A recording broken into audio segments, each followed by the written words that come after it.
అయితే Radhakrishna ABN channel అయిన రాధాకృష్ణ మాట్లాడిన దానిపై అందరూ కూడా చాలా విమర్శలు వ్యక్తం చేస్తున్నారు. ఆయన మాట్లాడింది కూడా తప్పే.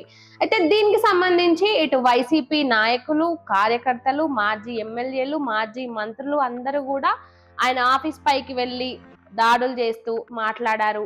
ఇదే విధంగా కంటిన్యూ చేస్తే ఆఫీస్ ని తగలబెడతామంటూ కూడా వార్నింగ్లు ఇచ్చారు. అయితే ఇందులో ముఖ్య పాత్ర వహించింది మాజీ మంత్రి రోజా సెల్వమణి.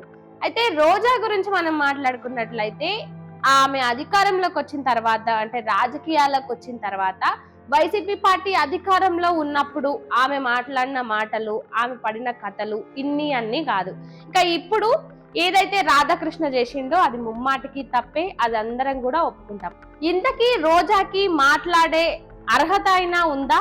ఎందుకంటే ఆమె అధికారంలో ఉన్నప్పుడు గాని, అధికారంలో లేకుండా ఉన్నప్పుడు గాని ఎప్పుడు చూసుకున్నా కూడా మహిళల గురించి కావచ్చు, రాజకీయ నాయకుల గురించి కావచ్చు, వాళ్ళ కుటుంబ సభ్యుల గురించి కావచ్చు, ఎవరిని చూసుకున్నా కూడా ఆమె తనదైన శైలిలో విమర్శించడము, ఇష్టం వచ్చినట్టుగా బూతులు మాట్లాడడము, ఆ బూతులను కూడా ఇవి కామన్, చిత్తూరులో ఇవి ఈ విధంగానే మాట్లాడతారు, రాయలసీమలో ఇదే భాష మాట్లాడతారు అనుకుంటూ ఆమె మాట్లాడిన మాటలను ఆమెనే సమర్థించుకుంటూ పోతా ఉంటుంది.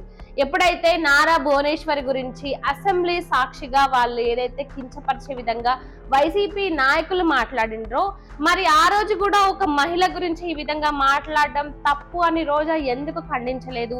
ఈ రోజు వైసీపీ వాళ్ళకు సంబంధించి వైసీపీ నాయకుల కుటుంబ సభ్యుల గురించి, మహిళల గురించి మాట్లాడినందుకు ఇంత బాధ కలిగిందే, మరి ఆ రోజు కూడా అవతల కూడా ఒక సాటి మహిళనే కదా, ఆ మహిళ గురించి నిండు అసెంబ్లీ సభలో ఒక్కొక్కరు ఒక్కో విధంగా మాట్లాడుతున్నప్పుడు ఈ విధంగా మాట్లాడడం తప్పు అని క్వశ్చన్ చేయలేదు. ఇప్పుడు రీసెంట్ గా కూటమి అధికారంలోకి వచ్చిన తర్వాత గల్లా మాధవి ఎవరైతే టీడీపీ పార్టీ ఎమ్మెల్యే ఉందో ఆమె గట్టిగా ఆమె నియోజకవర్గంలో ఉండి మాట్లాడి ఇచ్చేస్తే దానికి కూడా ఇంతుంది అంతుంది అంటూ ఆమెని బాడీ షేమింగ్ చేస్తూ మాట్లాడడము రోజా.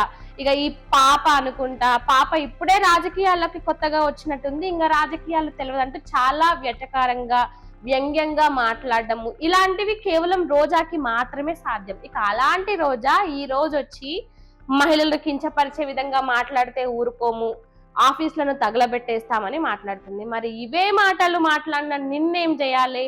నిన్ను ఏం తగలబెట్టాలి? చంద్రబాబు నాయుడు గాని, పవన్ కళ్యాణ్ గాని, లేదంటే లోకేష్ గాని, వీళ్ళ భార్యలు ఇదంతా చేపిస్తున్నారంట. వీళ్ళ భార్యలే వీళ్ళని ఎంకరేజ్ చేసి ఈ విధంగా మాట్లాడండి, ఆ విధంగా మాట్లాడండి అని మాట్లాడుతున్నారని ఈమె చెప్తుంది. మరి నిజంగా వాళ్ళు ఆ విధంగా మాట్లాడమని చెప్తారా? అంటే ఈమె ఇంకా ఎన్నైనా చెప్తుంది. మైకు ముందల ఉండి కెమెరా ముందుంటే చాలు ఏదైనా మాట్లాడేయచ్చు, ఏం మాట్లాడినా నడుస్తుంది, ఏం మాట్లాడినా వినేవాళ్ళు వింటనే ఉంటారు అన్నట్టుగా ఇష్టం వచ్చినట్టు మాట్లాడుతుంది. రోజా ఇప్పుడు మాట్లాడిన మాటల గురించి మీరేమనుకుంటున్నారో కామెంట్ రూపంలో చెప్పండి.